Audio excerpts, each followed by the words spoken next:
அன்பு நேயர்களே, அன்பு வணக்கங்கள்.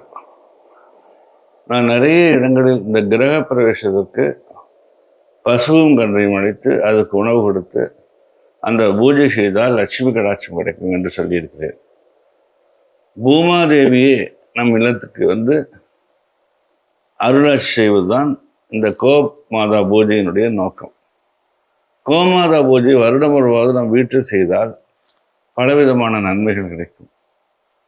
வாழ்க்கையில் ஒரு முறையாவது கோபூஜை செய்து கோதானம் செய்தால் அவர்கள் குடும்பம் மிகப்பெரிய ஒரு வளர்ச்சி அடைவதற்கு பாக்கியம் உண்டு.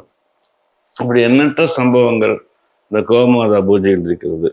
இதற்கு ஒரு கதை உண்டு. யமதர்மனுடைய மகள் ஸ்வேதா, அந்த ஸ்வேதாவுக்கும் அவன் கணவனுக்கும் ஒரு குழந்தை பிறந்து, அது வேணா என்று பெயர். அந்த வேணா என்ற பெயரில் வளர்ந்த குழந்தையானது அசுர சக்தி அடைந்துவிட்டது. படாத பாடுபடுத்துகிறது, பூமியை வறண்டு போக வைக்கிறது, பலவிதமான கொடுமைகளை செய்வதால்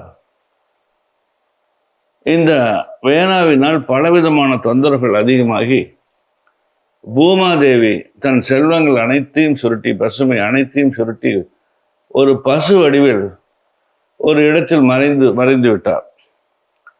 அதனால் பூலோகம் முழுவதும் வறண்டு காணப்பட்டது. பூலோகம் இருண்டு கிடந்தது. பலவிதமான தீய சக்தியில் இருந்தது. வேணாவின் அதிகாரத்தை எழுப்ப சப்த மகரிஷிகள் ஒன்று சேர்ந்து அவர்கள் பூஜை செய்து ஒரு தர்ப்பையை அனுப்பினார்கள். அந்த தர்ப்பையில் வேணாவின் உயிர் பிரிந்தது. வேணாவினுடைய நன்மைகள் எல்லாம் வைத்து அவனுக்கு ஒரு குழந்தை பிறக்க வேண்டும் என்று அவர்கள் முடிவு செய்தார்கள். தீய சக்தியெல்லாம் அழித்து விட வேண்டும் என்று முடிவு பண்ணி அந்த தீய சக்திகளெல்லாம் மந்திரங்கள் மூலம் எடுக்கும் பொழுது ஒரு குள்ளமான மனிதன் தோன்றினான். அவனை விந்திய மலையின் மேற்பகுதியில் உட்கார வைத்து அவனுக்கு நிஷா என்று எதுவும் பேசாமல் உட்கார் என்று சொல்லிவிட்டார்கள். அவனும் அவ்வாறே உட்கார்ந்து மண்ணோடு மண்ணாக மக்கி போய்விட்டான். தீமைகள் எல்லாம் அழிந்து விட்டது. வேணாவிடம் வந்த நல்ல சக்தியெல்லாம் எடுத்து ஒரு குழந்தையை, பிருது என்ற ஒரு குழந்தையை உருவாக்கினார்கள். அந்த பிருது நல்ல குணமும் உயர்ந்த உள்ளமும் கொண்டு விளங்கியதால் பூமியை மீண்டும் செழிப்பாக்க வேண்டும் என்று முனிவர்கள் கட்டளையிட்டனர். உடனே அவன் பூமாதேவியை தேடி சென்றான். எங்கு தேடியும் கிடைக்காமல் பல யாகங்கள் செய்து தேடி பார்க்கிறார்கள், கிடைக்கவில்லை பூமாதேவி. பூமாதேவி சரி மனம் இறங்கி தானாகவே வந்துவிட்டார். இப்பொழுது என்ன வேண்டும் என்று இருக்க, பழையபடி பூமி வந்து சிறப்பாகவும் செழிப்பாகவும் இருக்கணும்னா நீங்கள் வந்து எங்களுக்கு உதவி செய்யணும்னு சொன்னோன்னே, சரி அப்படியே செய்கிறேன், ஆனால் எனக்கு ஒரு கன்றுக்குட்டி வேண்டும் என்று சொல்ல ஒரு தேவகுமாரன் கன்றுக்குட்டியாக உருவாகி வருகிறான். அந்த தேவகுமாரன் மூலம் பால் சுரந்து அந்த பால் முழுவதும் பூமி முழுவதும் தெளிக்கப்பட்டு பூமியானது மீண்டும் செழிப்பாக வந்தது. பிருது என்ற பெயரில் வந்து மீண்டும் பூமாதேவி வந்தால் பிருத்திவி என்று பூமி அழைக்கிறோம். அப்படி அனைத்து செல்வங்களையும் 4 வேதங்களும் 4 கால்களாகவும் 33 தேவர்களும் மகாலட்சுமி பின்புறமும் பலவிதமான ஐஸ்வர்யங்களையும் வைத்த இந்த மகா பூமாதேவியானவர் பசுமாட்டு உருவில் மிகப்பெரிய பூமியை நமக்கு பெற்றுத்தந்தார்.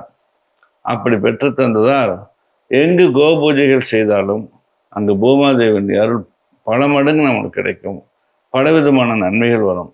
அதனால் யார் வந்து வீடு கட்டினாலும் கிரக பிரவேசம் செய்யும் பொழுது பசுவும் கன்றை விட்டு, இப்போ நம்ம வந்து நாங்கள் 11வது மாடியில் இருக்கிறோம், 80வது மாடியில் இருக்கிறோம், பசுமாடு எப்படி ஏறும், லிஃப்ட்லேயும் கொண்டு போக முடியாது அப்படின்னு நினைப்பவர்கள் கீழேயே பூஜை செய்து அந்த ஹோமத்தை எடுத்துக்கொண்டு போய் தெளித்து கொள்ளலாம். கீழேயே அவர்கள் வந்து பூஜை செய்து, மலை மேல் இருக்கும் கோயில்களில் பூஜை வந்து சாமிக்கு முன்னாடி செய்கிறார்கள். சில இடங்கள் மாடு போகவில்லை என்றால் கீழேயே பூஜை செய்கிறார்கள். அதே மாதிரி பூஜை செய்து அந்த தீர்த்தத்தை அங்கே சேர்த்து விட்டால் ரொம்ப நல்லது. இந்த பூஜையை மறக்காமல் செய்ய வேண்டும். அதேபோல் என்னிடம் நிறைய பேர் கேட்டிருக்காங்க, நானும் தீர்வு சொல்லியிருக்கேன். லட்சம் பேர் அதை செய்திருக்கிறார்கள். ஆனால் உங்களுக்கு மீண்டும் பகிர்ந்து கொள்கிறேன். சில பேர் எனக்கு பூர்வீக பூமி ஆகுமா, அங்கிருந்து நாங்கள் விருத்தியாகவில்லை, எங்கள் வீட்டில் எதுவுமே சிறப்பாக இல்லை, 3 பேர் இருக்கிறோம், நாங்கள் 3 வயசுமே 30 வயசுக்கு மேலே ஆயிடுச்சு, திருமணம் நடக்கவில்லை, 3 பேருக்கும் திருமணம் ஆகிவிட்டது, ஆனால் வாரிசு பிறக்கவில்லை, மிகப்பெரிய வளர்ச்சியாக வாழ்ந்து கொண்டிருந்தோம், வியாபாரம் செழிப்பாக இருந்து இப்பொழுது வீட்டுக்குள்ள 5-6 கார் நிற்குது, பெட்ரோல் வாங்க காசு இல்லை.